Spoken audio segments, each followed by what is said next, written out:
Глава 756. Старый дьявол, множество теней. Как только эти слова раздались в зале, Хань Ли внезапно появился у входа со спокойным выражением на лице. В то время, как культиваторы формирования ядра поклонились Хань Ли, Луло встал с улыбкой: «Младший боевой брат Хань, ты, наконец, вышел из уединения. Это замечательно». Хань Ли улыбнулся в ответ и сказал: «Я еще не полностью закончил и хотел было продолжить уединение, но я был обеспокоен вопросом о мауланях и решил, что стоит проверить. Кажется, я пришел в нужный момент».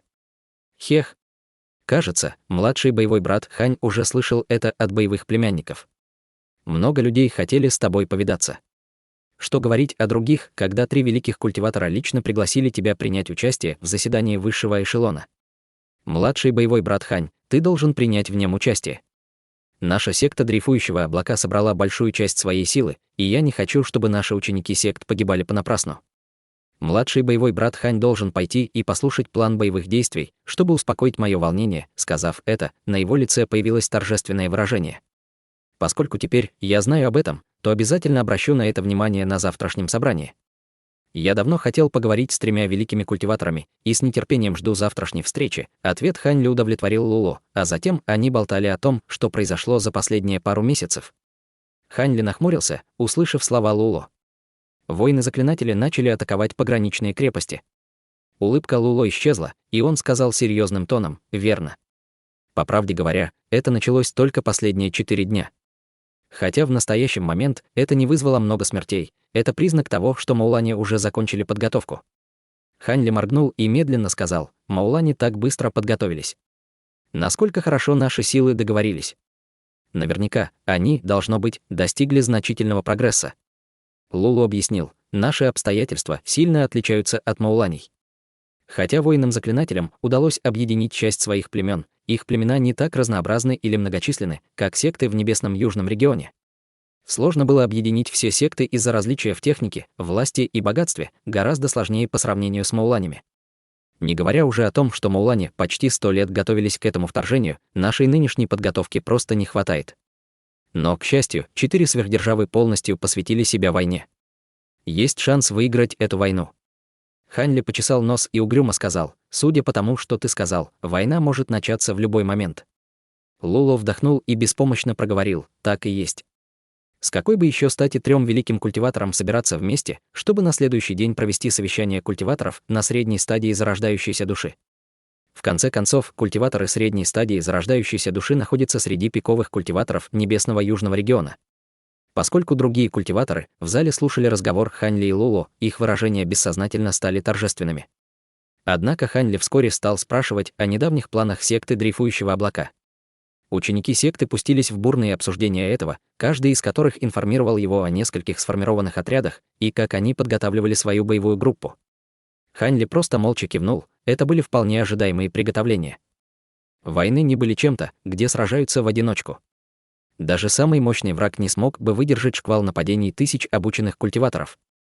Конечно, высокоранговые культиваторы были не в таком опасном положении. Если они не попадут в окружение отряда культиваторов, то они могли использовать множество возможностей для уничтожения культиваторов более низкого ранга. Таким образом, крайне важно взять вражеским культиваторов под контроль. Это было верно как для культиваторов, так и для воинов-заклинателей. В битве между высокоранговыми культиваторами выигрывала та сторона, которая была заблокирована. Вот почему Хань Ли расспросил по подготовке секты дрейфующего облака, задаваясь вопросом, какова истинная причина того, что 3 великих культиватора небесного южного региона провели встречу между культиваторами средней стадии зарождающейся души. Он считал, что помимо обсуждения расположения армий культиваторов, на предстоящей встрече, скорее всего, будут обсуждаться меры по борьбе с мауланскими мудрецами. Подумав об этом, Хань Ли холодно улыбнулся. За последние 2 месяца он не только устранил лазурное пламя со всех своих бамбуковых облачных мечей, но и использовал божественную дьявольскую молнию, чтобы превратить лазурное пламя в 8 шаров молний. Вспомнив о своих попытках создать молнии, он невольно усмехнулся. Большинство его усилий были потрачены впустую, но это был действительно изысканный способ избавиться от лазурного пламени. Поболтав еще немного, Хань Ли вышел из зала и вернулся в свою резиденцию, чтобы восстановить свою духовную силу. В течение 2 месяцев он беспрестанно чистил свои мечи от лазурного пламени и делал из них молнии, поэтому он сильно истощился. На следующее утро Хань Ли покинул лагерь секты дрейфующего облака и направился в центр города. Вскоре он обнаружил перед собой огромный каменный дворец. Поскольку весь город Первонеба был построен в спешке, даже главный зал, где проводились встречи между высшим эшелоном 4 сверхдержав, казался довольно обычным и грубым. Помимо того, что он был больше, чем конференц-зал Альянса Небесного Да, в нем не было ничего примечательного, кроме культиваторов формирования ядра в карауле. Увидев Хань Ли, они тут же проверили его своим духовным чутьем и тут же поприветствовали его с почтением. Один из культиваторов обратился к нему: «Старший, к участию в сегодняшнем заседании допускаются только культиваторы средней стадии зарождающейся души. Можно спросить здесь, не дожидаясь, пока он закончит». Хань Ли махнул рукой и бросил ему белую нефритовую пластинку. Это было приглашение, которое Хань Ли получил накануне.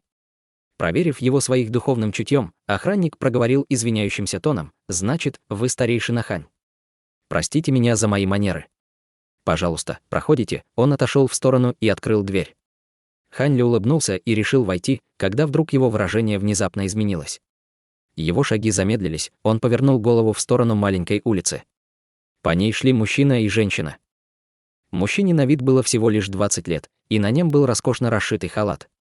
Кожа его была безупречной, лицо красивым, а каждое его движение было гладким и элегантным. Однако взгляд этого молодого человека часто блуждал по сторонам, изредка раскрывая огромные изменения в выражении. Судя по морщинам в уголках его глаз, он был на самом деле немного старше, чем выглядел. Но самое странное, что в нем было, его мягкая и женственная аура, испускаемая его телом, словно он на самом деле был женщиной, переодетой в мужчину. Это было довольно странно. При виде этого человека у Хань Ли задрожало сердце, а его лицо стало суровым. Этот человек был культиватором средней стадии зарождающейся души, тем, кто должен был участвовать в этой встрече. Судя по его демоническому облику, он, скорее всего, был культиватором дьявольского Да, но интересно, к какой секте он принадлежал. Подумав об этом, Хань Ли перевел взгляд на женщину, которая следовала позади него. Глядя на нее, он невольно вскрикнул от изумления. Женщина была молода и красива, и на ней были великолепные ярко-красные одежды. Она двигалась с невероятной грацией, а на ее лице было неописуемое очарование и бесконечная красота. Но когда Хань Ли увидел ее лицо, на его лице появилось странное выражение, которое вскоре заменилось улыбкой. Это была Дун Сюанер, в этом не было никаких сомнений. Этот молодящийся старый эксцентрик, наверняка, был бы из секты гармоничной связи, верховной секты дьявольского Да. За те долгие годы он не видел ее. Дун Сюанер продвинулась до средней стадии формирования ядра, что было удивительно, учитывая ее плохие способности. Хань Ли неподвижно стоял у ворот зала и изучал каждое их движение. Естественно, культиваторы формирования ядра, стоящие на страже, тоже видели их. В результате большинство лиц культиватора побледнели. Один из них проговорил неспокойным тоном: «Я не ожидал, что старый дьявол Гэу из секты гармоничной связи тоже придет». Старый дьявол Гэу. Услышав это, Хань Ли вдруг вспомнил что-то. Казалось, что помимо культиваторов, поздней стадии зарождающейся души, был еще один известный эксцентрик. Этот человек обладал странной конституцией. В его теле содержались инь и ян, позволяя ему культивировать пиковые техники дьявольского Да секты гармоничной связи. Будучи экспертом восстановления внешности, он назвал себя даосистом множества теней, известный другим как старый дьявол множества теней. Культивируя какую-то неизвестную технику, он был переполнен похотью и часто обманом заманивал других к себе. Будь то красивая женщина или мужчина, попавшие ему на глаза, он уже не собирался отпускать их. В результате он обидел многие большие секты. Однако уровень его культивации был действительно высоким. С поддержкой секты гармоничной связи никто не осмеливался ответить ему. Кроме того, тех, кого он захватывал, освобождались после того, как он развлекся с ними, поскольку он не особенно любил убивать. В результате секты могли только скрывать этих жертв и замалчивать этот вопрос. Обладая такой репутацией в мире культивации, люди очень боялись попасться ему на глаза. Когда молодые культиваторы услышали о его репутации, все они исчезали из вида. Те, кто не мог бежать, просто дрожали от волнения, опасаясь, что они привлекут его внимание. Может быть, этот юноша — старый эксцентрик. Хотя Хань Ли нечего было бояться, от вида этого мужчины ему стало неспокойно. Не успев подумать об этом, красивый юноша обратил внимание на Хань Ли, который стоял перед воротами. Он, прищурившись, осмотрел Хань Ли и улыбнулся ему похабной улыбкой. От этой улыбки у Хань Ли по спине пробежал холодок, но он заставил себя улыбнуться в ответ. Но когда Дун Сюаньер заметила Хань Ли, она была в шоке. Красивый мужчина подошел к залу, словно не обращая на это внимания. Когда старый дьявол множества теней подошел, Хань Ли уже вошел внутрь и исчез из поля зрения. Когда юноша увидел это, его улыбка исчезла, и он спокойно спросил Дун Сюанер: «Ты знаешь этого человека?» Твое сердце забилось быстрее.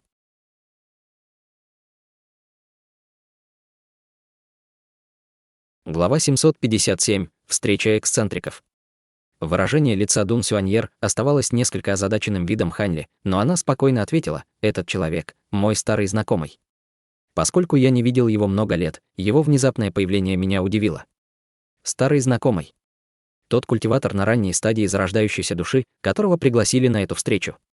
Судя по всему, это тот знаменитый старейшина секты дрейфующего облака. Говорят, его зовут Хань Ли, и это он, тот, о ком ты говорила раньше. Старый дьявол множества теней не был возмущен ее жестким ответом. Скорее, он говорил спокойно, будто у него были необычные отношения с этой женщиной. После его слов цвет лица Дун Сюанер слегка побледнел, но она промолчала. Холодный блеск вспыхнул в глазах старого дьявола, но он не стал продолжать обсуждать эту тему, а лишь холодно фыркнул и нахмурился. Старик подвел ее к передней части дворцового зала, а культиваторы формирования ядра быстро пропустили его внутрь. Разумеется, Дун Сюанер не могла войти, поэтому ее проводили в комнату отдыха. Вскоре после того, как Хань Ли вошел в зал дворца, он вскоре увидел вход в зал заседаний и поспешил внутрь.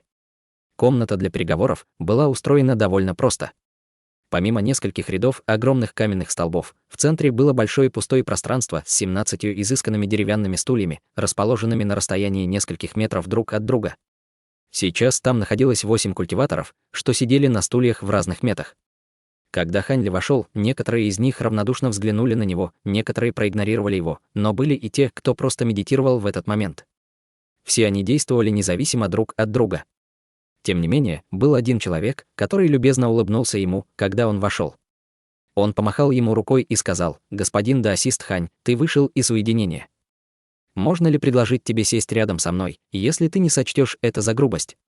Это был лидер Альянса Небесного Да, старейшина секты Плача Феникса, Лун Хань. «Большое спасибо, брат Лун». Хань Ли сел рядом с ним и начал молча изучать других культиваторов в комнате. Через мгновение в комнату вошел старый дьявол множества теней. Он взглянул на других и усмехнулся, а затем смело сел на пустой стул рядом со стариком в голубой одежде, который держал белый нефритовый кубок и небольшой изумрудно-зеленый горшок с напитком. Когда рядом с ним сидел старый дьявол множества теней, его ароматный запах достиг старика, заставляя его молча взглянуть на старого дьявола и проклинать свою удачу. Старый дьявол не обращал на недовольство старика, а вместо этого он оглянулся и перевел взгляд на Хань Ли, к его большому беспокойству. Нахмурившись, он просто закрыл глаза, игнорируя старого дьявола, однако он все еще думал, в каких отношениях Дун Сюаньер находится с этим стариком. Ранее Дун Сюаньер была украден молодым мастером секты гармоничной связи, в результате чего она присоединилась к этой секте. Хотя эта репутация старого дьявола была ужасной, он никогда не делал учеников своей секты жертвами своего развратного поведения. Между ними определенно должны быть какие-то другие отношения, иначе вряд ли бы он взял с собой Дун Сюаньер. Пока Хань Ли размышлял над этим, в зал вошло несколько человек подряд. Все они были культиваторами на средней стадии зарождающейся души, многие из них были узнаны теми, кто уже был в зале. В зале слышали то недовольные вздохи, то несколько насмешливых заявлений, которые проговаривались среди произнесенных приветствий. В этот момент взгляд старого дьявола множества теней окончательно покинул Хань Ли, но Хань Ли все равно продолжал за ним наблюдать. Поскольку он не знал никого из присутствующих культиваторов, ему не нужно было их приветствовать. «Господин даосист, разрушенная душа. Я не думал, что ты придешь. Я слышал, что ты уже культивировали свою технику 9 душ до стадии трансформации. Поздравляю. Разрушенная душа». Сердце Хань Ли дрогнуло от этих слов, и он бессознательно открыл глаза. Перед ним был морщинистый старик в сером, к которому обратился культиватор в черной одежде так, словно они были старые знакомые. Когда старик в сером услышал его седой старик, он с улыбкой подошел к культиватору в черном. Заметив действие Хань Ли, Лун Хань улыбнулся и спросил, что неужели господин даосист Хань знаком с господином даосистом разрушенной душой.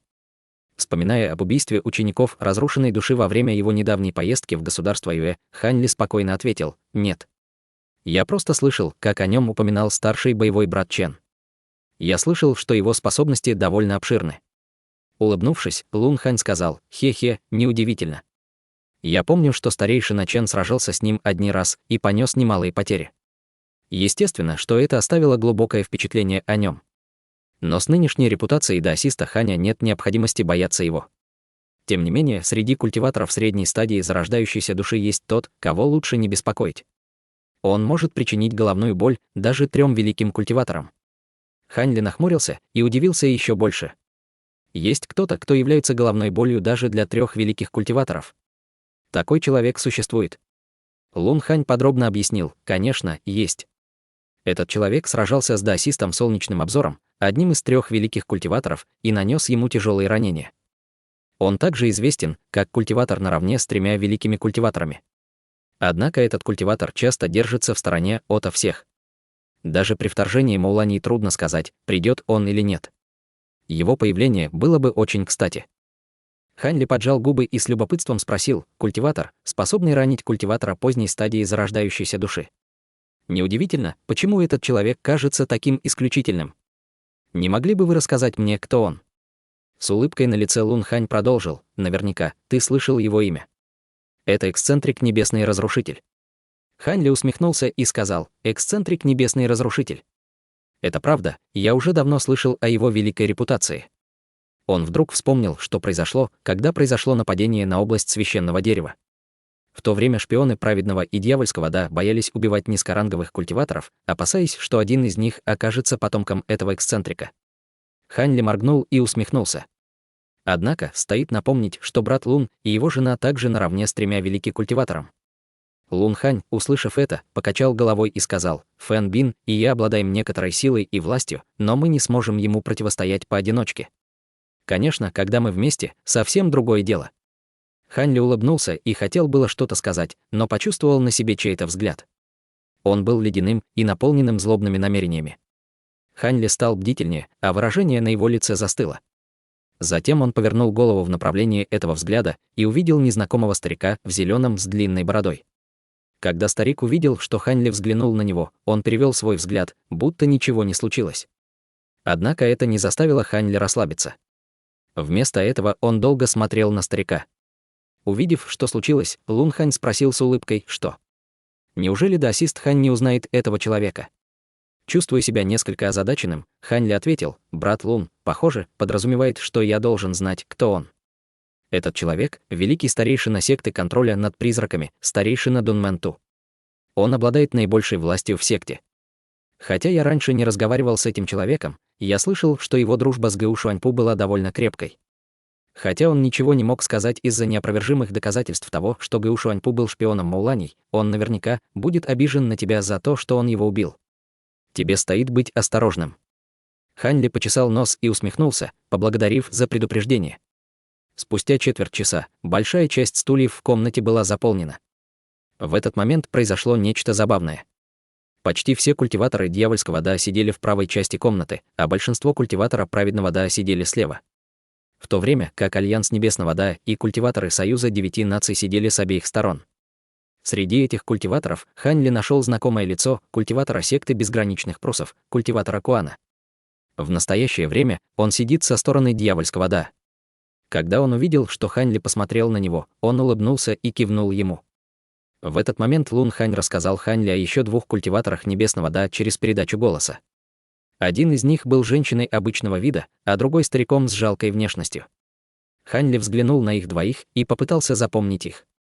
Возможно, из-за множества людей в комнате лица всех присутствующих постепенно стали становиться серьезными. Все молчали, то и дело холодно поглядывая друг на друга. Все эти культиваторы были пиковыми существами небесного южного региона, каждый из которых принадлежал к противоположной фракции и обладал различными намерениями и мыслями. Среди этих людей Хань Ли можно было считать самым необычным. Хань Ли позволил старым эксцентрикам проверить его уровень культивации своим духовным чутьем на его теле. Когда они увидели его сравнительно низкий уровень культивации, они тут же поняли, кто он. В конце концов, слава Хань Ли за последние полгода дошла до ушей всех этих старых эксцентриков. Однако они видели, что он просто отдыхает на своем стуле, закрыв глаза. Он казался совершенно спокойным, несмотря на нынешние обстоятельства. Как только в комнате затихло, в нее вошло еще 3, мгновенно привлекая внимание всех этих старых эксцентриков. Это был крупный старик в черном, старик в зеленом и культиватор с мечом на спине. Выражение лица Хань Ли оставалось спокойным, но он почувствовал, как его сердце начало биться быстрее. Эти трое были тремя великими культиваторами небесного южного региона, единственными культиваторами на поздней стадии зарождающейся души на всем континенте. Им было больше 1000 лет. За некоторыми исключениями большинство присутствующих людей сумели сохранить свое спокойствие, в том числе и Хань Ли. Все ждали, когда трое начнут говорить.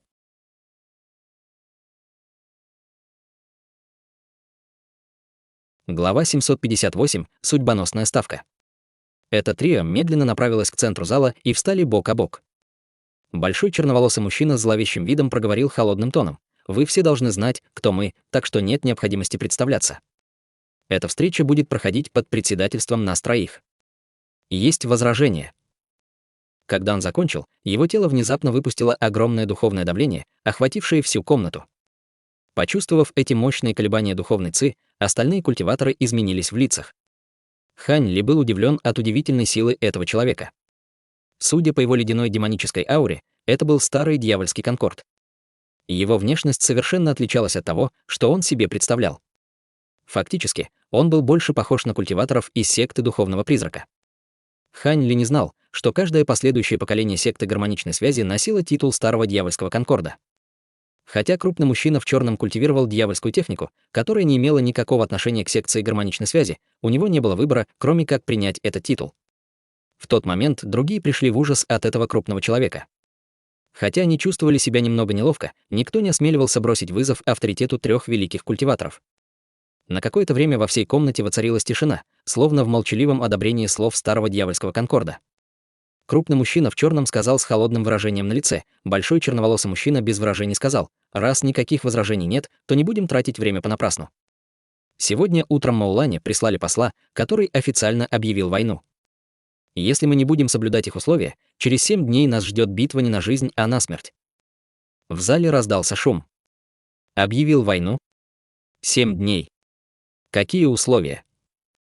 Даосист с мечом за спиной засмеялся и спокойно проговорил: «Слова брата Ли верны. Каждый должен сначала взглянуть на объявление войны Маулани, прежде чем мы обсудим план борьбы с ними. Хотя война начнется раньше, чем мы ожидали, с возможностями всех присутствующих, разве нам есть смысл бояться их?» Хотя его голос был не очень громким, каждый мог отчетливо слышать его. Некоторые культиваторы встревожились от его слов и невольно загалдели. Кто-то пробормотал: «Конечно, медитативное искусство секты Великой Истины способно на это». Даосист средних лет проигнорировал эти презрительные слова и достал сверкающий красный нефрит, а затем передал его старику напротив него с улыбкой на лице и сказал: «Здесь объявление войны Мауланей. Что скажешь?» Старик был поражен, но тут же окинул своим духовным чутьем нефритовую пластинку. Он тут же изменился в лице и передал его другому. Выражение лица следующего человека также стало мрачным после того, как он прочитал эту нефритовую пластинку. Пока нефритовая пластинка с объявлением войны проходила через культиваторов, Хань Ли взглянул на культиватора с мечом за спиной, даосиста среднего возраста и старика в лазурной одежде. Даосисту на вид было около 40 лет, но его кожа была чистой, а само лицо было достойно ученого. Это был мастер секты Великой Истины Сун Дада. Старик в лазурной одежде был совершенно обычным на вид, в обычной одежде, но внимание Хань Ли привлекли его длинные ногти. Они выглядели невероятно острыми, темно-фиолетового цвета, которые иногда отблескивали черным. Этот человек, должно быть, был великим старейшиной Альянса 9 наций Вэй Вуэ. Почувствовав взгляд Хань Ли, Вэй Вуэ повернулся на него с удивлением, а затем улыбнулся. Хань Ли неловко улыбнулся в ответ и задумался, улыбался бы ли он, зная, что произошло между ним и Наньгун Ван. Пока он думал об этом, Лун Хань читал нефритовую пластинку и передал ее Хань Ли с мрачным выражением на лице. Хань Ли было любопытно от того, что все реагировали на нее одинаково, и тут же погрузил в нее свое духовное чутье. Спустя несколько мгновений Хань Ли убрал свое духовное чутье с хмурым выражением на лице и молча передал его другому культиватору. Вскоре после этого все в комнате прочитали нефритовую пластинку, и всех было мрачное выражение на лице. Мастер секты Великой Истины Сун Дада спросил с таинственной улыбкой: «Теперь вы все прочитали их вызов, что скажете?» Человек в зеленой одежде со зловещим выражением холодно сказал: «Они довольно высокомерны, раз просят нас отдать им половину небесного южного континента. Они считают, что победа уже за ними». Полный старик проговорил серьезным тоном: «Верно. Кто сказал, что они прекратят боевые действия, если мы просто отдадим им часть земель? Они просто жадные стервятники. Возможно, нам не нужно вести решающую битву. Если мы остановим их, они могут медленно подчиниться нам. Крупный мужчина с темной кожей, сидевший рядом с полным стариком, сердито проговорил: «Господин Лу, что ты имеешь в виду? Твоя секта Тысячи иллюзий находится глубоко в южном небесном регионе, поэтому тебе все равно, выживут ли остальные наши секты. Война на истощение может мало что значить для твоей секты, но как насчет нашей?» Без страха перед большим темнокожим мужчиной, полный старик равнодушно сказал: «Я думал и о других, когда говорил это. Любая павшая секта может заново создать себя, но жизнь не вернуть». Человек в сером холодно сказал: «Ха! Легко вам говорить. Если бы наша страна будет брошена, с какой стати мы должны блокировать армию Маулани от имени ваших сект дьявольского Даа? Мы должны просто переместить все наши секты в ваше государство Тиньло, таким образом никто не умрет». «Ты! Хватит! Мы уже согласились на войну не на жизнь, а на смерть.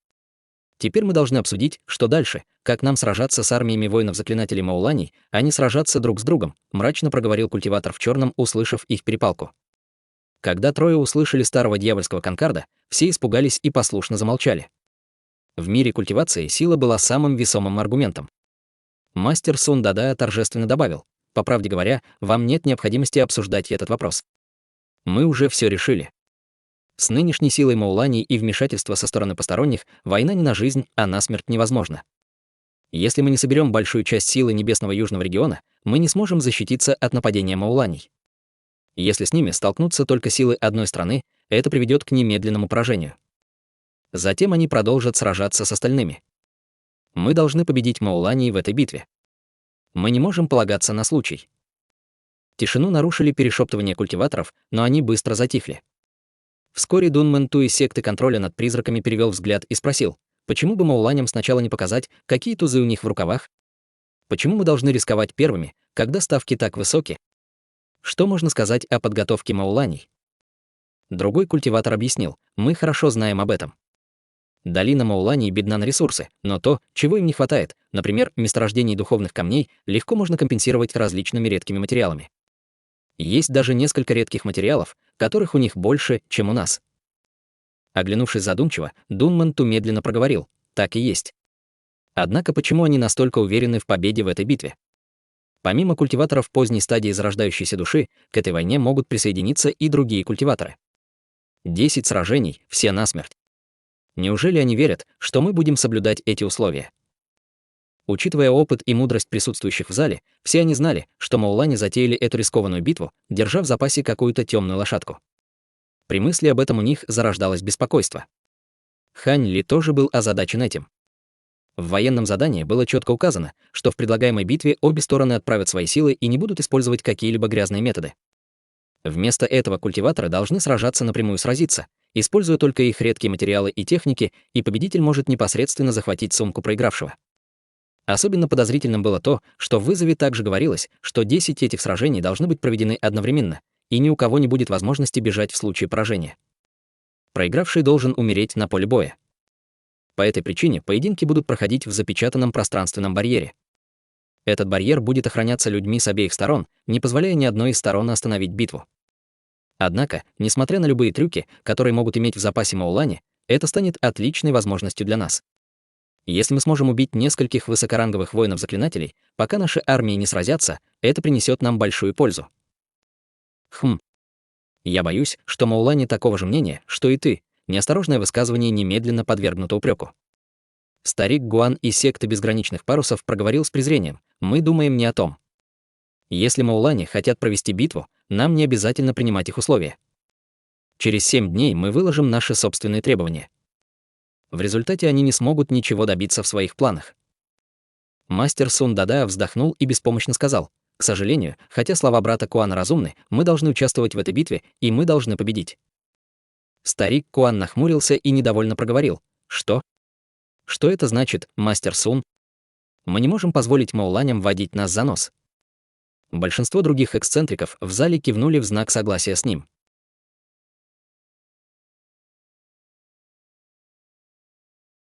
Глава 759. Приманка. Мастер Сун Дада угрюмо сказал: «Мы прекрасно понимаем, что в этом есть что-то подозрительное, но Маулани захватили много культиваторов на своем пути войны, большинство из которых были культиваторами Альянса 9 наций. В процессе оказания помощи многие ученики секты также были захвачены. Посол заявил, что у них в общей сложности около 1000 пленных.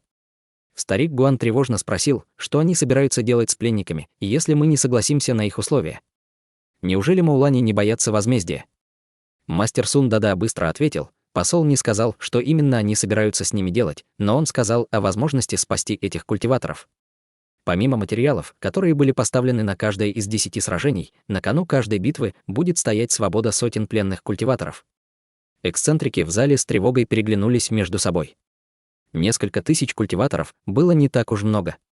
Скорее всего, это были низкоранговые культиваторы. В целом их можно было не спасать, но в этом случае они бы подверглись жесткой критике. Хотя культиваторы совсем не заботились об этих пленниках, они были представителями различных сект и кланов. Множество культиваторов было захвачено в попытке замедлить армию мауланей. Отказавшись спасать их, моральный дух войска резко бы упал, а низкоранговые культиваторы почувствовали бы себя особенно разочарованными, и немногие из них стали бы сражать в полную силу. Эксцентрики внутренне выругали мауланей за такую хитрость. Лун Хань со вздохом согласился, кто бы мог подумать, что эти дикие варвары могут действовать так умно. В прошлых вторжениях они даже не использовали никакой стратегии, а теперь действуют так хитро. Такое изменение заставляет задуматься. Мастер Сун Дада пронесся взглядом по комнате и торжественно сказал: «Кажется, все понимают, что эта битва — это то, от чего мы не можем отказаться. Независимо от того, что они планируют, мы должны победить воинов-заклинателей в этой битве, иначе это понизит наш боевой дух. Более того, эта битва, похоже, не имеет никаких трюков. Они, скорее всего, придерживаются других намерений. В результате вам не нужно беспокоиться о каких-либо неожиданных неудачах. Если у вас есть какие-то сомнения, мы лично остановимся в этих битвах. Конечно, поскольку это битва насмерть, мы не будем принуждать никого присоединиться. Это добровольно». Услышав это, многие эксцентрики холодно улыбнулись, а их глаза засверкали в полном молчании. Никто не был так глуп, чтобы согласиться.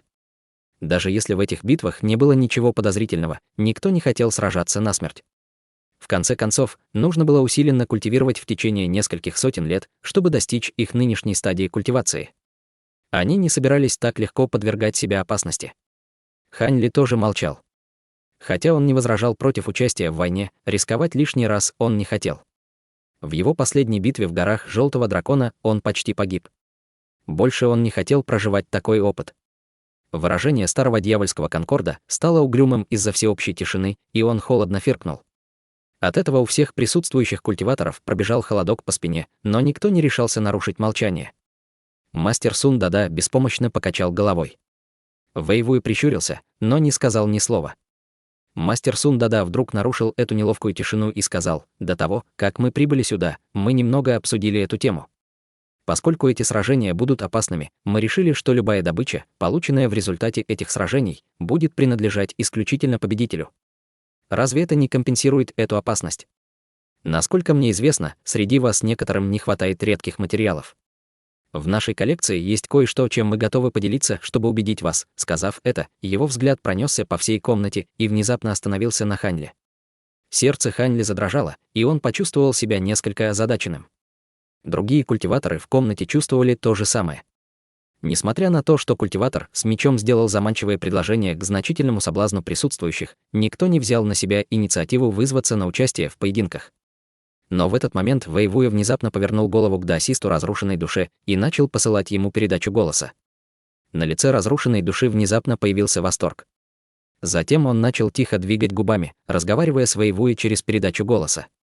Спустя мгновение выражения его лица дрогнуло от колебания. В тот же момент дьявольский конкорд начал посылать голосовую передачу. Дьявол Тысячи Теней оказался совершенно в стороне, когда только вошел в зал, но, услышав передачу голоса великого старца его секты, он тут же нахмурился, никто не знал, что ему сказали. Немного подумав, даосист разрушенная душа в конце концов ответил: «Хорошо. Если вы сдержите ваше обещание, я согласен выступить в поединке». Остальные присутствующие были совершенно ошеломлены, услышав это. Затем дьявол Тысячи Теней сказал: «Раз даосист разрушенная душа участвует, я тоже согласен». Эти редкие материалы стоят того. Старый дьявол довольно улыбнулся, но в уголках его глаз можно было заметить гнев. Другие культиваторы переглянулись между собой. Хотя они ничего не сказали, они были глубоко потрясены. Неважно, что заставило тех двоих согласиться на поединки, всех остальных это заставило чувствовать себя неловко. Как и ожидалось, 3 великих культиватора начали посылать голосовые передачи культиваторам в зале один за другим. Большинство из этих культиваторов с радостью или с тревогой соглашались на поединки. Только 2 холодно покачали головой и отказались. Глядя на это, в сознании Хань Ли появились странные мысли, но в тот момент он услышал голосовую передачу мастера Сун Дада. «Господин даосист Хань, я слышал, что ты в настоящее время разыскиваешь золотую эссенцию. Это правда?» Услышав это, сердце Хань Ли задрожало. Неудивительно, что он знал об этом. Его просьба о поиске золотой эссенции не была тайной в альянсе Небесного Да. Успокоив ритм сердца, Хань Ли сказал: «Верно. Мне нужна золотая эссенция, чтобы усовершенствовать мое магическое сокровище. Неужели она у вас есть?» Мастер Сун Дада усмехнулся: «Господин Хань очень догадливый. У господина даосиста Вэя и у меня есть большой кусок золотой эссенции. Это количество должно быть достаточным для тебя. Что скажешь?» Немного подумав, Хань Ли не стал давать прямой ответ. «Я хотел бы сначала удостовериться в том, что золотой эссенции, которая у вас есть, мне будет достаточно». Мастер Сун Дада, улыбнувшись, согласился. За такое короткое время 5 культиваторов согласились сражаться. Все они действовали, как Хань Ли, соглашались только после тщательного взвешивания всех за и против. Но даже такая нерешительность была удовлетворительной для мастера Сун Дада. Затем он быстро прекратил передачу голоса и начал обсуждать, как следует бороться с армиями муланов. Несмотря на громкие обсуждения эксцентриков, Хань Ли погрузился в мысли о золотой эссенции. Честно говоря, Хань Ли был доволен мощью своих облачных бамбуковых мечей. Дело было не в том, что его летающие мечи уступали мощи его товарищей-культиваторов, но они были слишком слабы перед врагами, с которыми он столкнулся. И если бы он столкнулся с слабыми противниками, он бы использовал меч лазурной сущности, и ему не пришлось бы их использовать облачные бамбуковые мечи, но против его нынешних противников его мечи выглядели довольно слабыми. Последняя запись искусства владения мечом лазурной сущности содержала его божественную способность, золотая формация меча, с помощью которой его облачные бамбуковые мечи могли сразиться с культиваторами на поздней стадии зарождающейся души. Что касается божественного котла, он лично не был свидетелем какой-либо его реальной силы, а только слышал бесконечное восхищение от Серебряной Луны, но начал сомневаться в этом. Поскольку золотая формация меча была великой божественной способностью, которая позволила бы ему утвердиться в мире культивации, ему нужно было приобрести большое количество золотой эссенции, чтобы использовать формацию. Однако Хань Ли чувствовал большую неуверенность в участии в поединке. Сначала он решил посмотреть, сколько ему предложат золотой эссенции. Если бы ее было достаточно, тогда он бы согласился. Если бы его противник был не одним из божественных мудрецов Мауланей, Хань Ли считал, что ему нечего бояться. Даже если бы Маулани приготовили какой-то обман, он легко смог бы сбежать из их барьера с помощью своих грозовых крыльев и высшего фиолетового пламени. С этой мыслью Хань Ли снова успокоился и начал прислушиваться к тому, что говорили остальные. Эта встреча длилась почти 2 часа под руководством мастера Сун Дада. В то время как старый дьявольский конкорд иногда добавлял несколько слов, Вэйвуэ оставался совершенно безмолвным все это время. Стоит отметить, что и мастер Дада, и дьявольский конкорд высоко ценили Лунханя. По любому вопросу, связанному с альянсом Небесного Да, они всегда спрашивали его мнение. Похоже, что Лунхань мог сравниться с 3 великими культиваторами вместе со своей женой. К моменту завершения дискуссии культиваторы, не участвовавшие в поединках, получили несколько конкретных обязанностей. Затем мастер Сун Дада объявил конец встречи и попрощался со всеми, желая, чтобы они надлежащим образом подготовились к будущему сражению. Однако здесь все еще остались 3 культиватора, один из которых был Хань Ли. Что касается 2 других, то это был дьявол Тысячи Теней и великолепная женщина с бледным лицом. В предыдущей дискуссии женщина оставалась молчаливой, как и Хань Ли.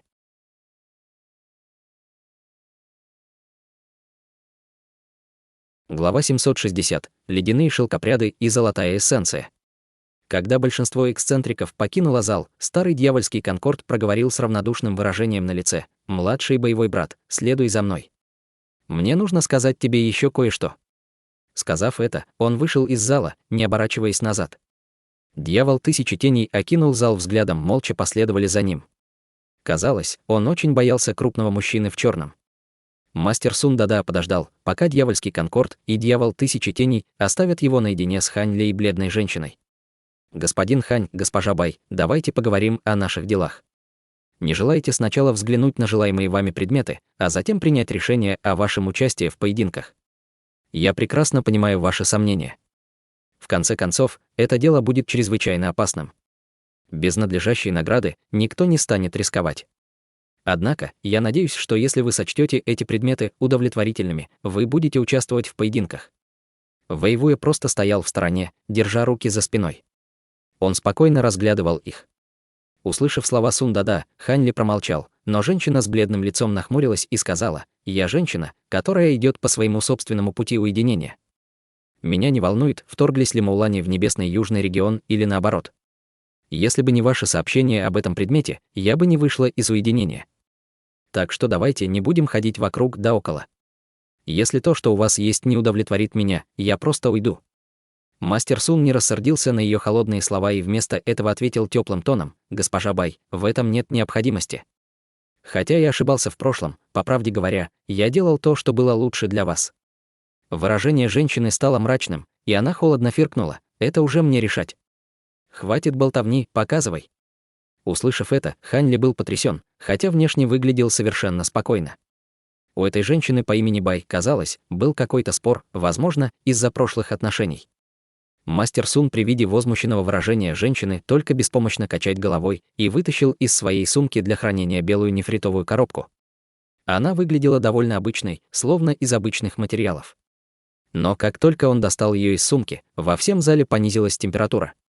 Даже Хань Ли, который мог противостоять холоду, невольно почувствовал себя плохо. Женщина по имени Бай взбудоражилась, почувствовав ледяной холод, который испускала коробка. В этот момент мастер Сун безмолвно предложил женщине нефритовую коробку. После того, как она взяла ее в свои руки и открыла, Хань Ли тоже смог увидеть, что внутри. Внутри была пара прозрачных кристаллических коконов. Они испускали ледяную ци, в результате чего Хань Ли нахмурился. Казалось, это были коконы ледяного шелкопряда, которые занимали последнее место в списке экзотических насекомых. Хотя это экзотическое насекомое не было очень сильным в битве, оно обладало невероятной божественной способностью, которую трудно было найти. Если эта женщина действительно требовала этих насекомых, вполне возможно, что она согласилась бы сражаться в битве. Почему они еще в коконах? К удивлению Хань Ли, выражение женщины стало неприглядным при виде их. Мастер Сун ответил спокойным тоном: «Госпожа Бай, эти ледяные шелкопряды были обнаружены на глубине сотни метров, внутри глыбы льда. Это редкое насекомое, которое является высокоранговым монархическим шелкопрядом. Проверьте их своим духовным чутьем. Вы обнаружите, что в них есть что-то исключительное. Монархические шелкопряды». Взгляд женщины дрогнул, а на ее лице все еще оставалось сомнение, когда она окинула коконы своим духовным чутьем. Через мгновение ее выражение смягчилось. «Что скажете? Хотя они всего лишь коконы, их должно быть более чем достаточно для ваших целей». Немного поколебавшись, женщина убрала коробку и сказала: «Я согласна участвовать в поединке». Мастер Сун вздохнул с облегчением и улыбнулся: «Хорошо. С помощью искусства ледяного облака госпожа Бай сможет разделаться с воином-заклинателем за один ход». Затем женщина сказала с равнодушным выражением на лице: «Мне пора», и тут же покинула зал. Мастер Сун горько улыбнулся и покачал головой. Вэйвуэ усмехнулся при виде этого, но ничего не сказал. Как только женщина вышла из зала, мастер Сун сосредоточился на Хань Ли и спросил с улыбкой: «Господин Хань, сколько вам нужно золотой эссенции?» Хань Ли сказал прямо: «Мне нужно довольно много. Чем больше, тем лучше. Конечно, поскольку золотая эссенция очень ценная, я могу обменять ее на эквивалентную цену. Я определенно не хочу, чтобы вы понесли потери из-за меня». Мастер Сун усмехнулся. «Судя по вашему тону, вы довольно богаты. Однако, господин Хань должен знать, что в нашей области есть несколько предметов, которые могут соблазнить меня и господина Вея. В противном случае мы бы не стали расставаться с множеством наших ценностей ради этой войны». Хань Ли улыбнулся и больше ничего не сказал. Вместо этого Вэйвуэ вздохнул и внезапно заговорил: «Господин Сун, ты говоришь довольно смело, но господин Хань не простой культиватор. Он, будучи всего лишь на ранней стадии зарождающейся души, смог сбежать от божественного мудреца Моуланей». Мастер Сун небрежно сказал: «Хе-хе, я был груб. Но независимо от того, на что господин Хань планирует обменять золотую эссенцию, как насчет того, чтобы сначала взглянуть на нее? Если у господина Ханя действительно окажется предмет, который сможет соблазнить нас, мы не будем возражать против обмена». Затем он потянулся в сумку для хранения, и его ладонь засветилась белым светом, показывая 3 огромных сверкающих куска золотого камня. Даосист средних лет передал их Хань Ли за раз, сердце Хань Ли забилось быстрее, как только камни попали к нему в руки. Он с жадностью посмотрел на них. 3 куска, один большой и 2 маленьких, действительно были золотой эссенцией. Большие части были примерно того же размера, что и кусок, который был продан с аукциона на торговом собрании, размером с грецкий орех. Маленькие куски были примерно в 2 раза меньше. Этого количества золотой эссенции было достаточно для его летающих мечей. Однако этого было недостаточно по сравнению с тем, что желал Хань Ли. Несмотря на его спокойное выражение, в его глазах появилось разочарование. Мастер Сун был несколько поражен, увидев это. Сколько же нужно ему золотой эссенции? Его это озадачило. Подумав об этом, он взглянул на Вэйвуя. Увидев выражение на лице Хань Ли, он также взглянул на мастера Суна и спокойно достал из рукава кусочек золотой эссенции размером с большой палец.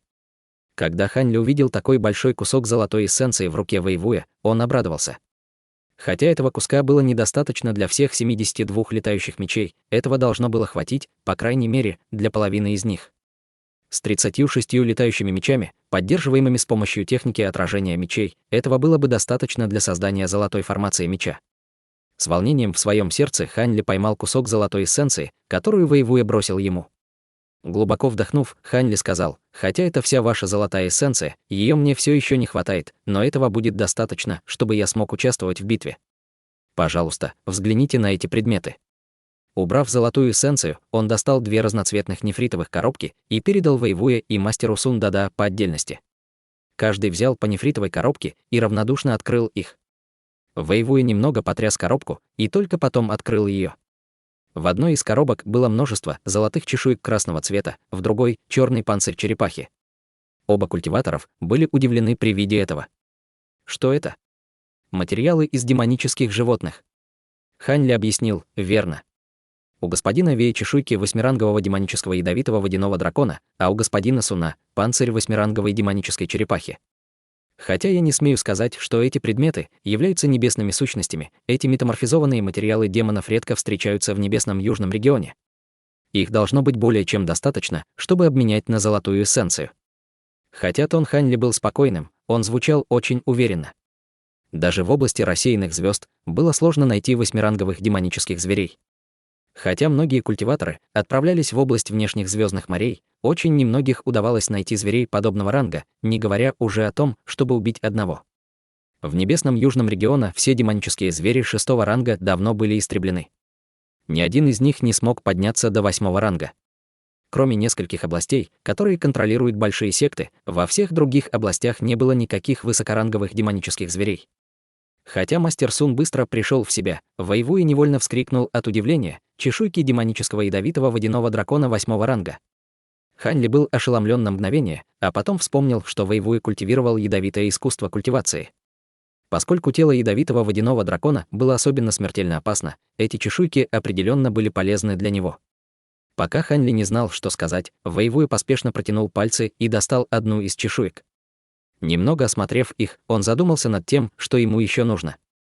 Мастер Сун был несколько поражен потерей контроля над собой Вэйвуя. Но после того, как на его лице появилось странное выражение, он улыбнулся Хань Ли и сказал: «Хе-хе. Похоже, что предмет господина Ханя очень необходим для брата Вэя. Меня также интересует панцирь черепахи. Если это правда материалы 8-ранговых демонических зверей, то это хороший обмен на золотую эссенцию, поскольку они являются оптимальными материалами для создания защитных магических сокровищ». Хотя он чувствовал, что слова Хань Ли были правдой, хотя ему сложно было поверить, что культиватор на ранней стадии зарождающейся души смог получить материалы из 8-ранговых демонических зверей.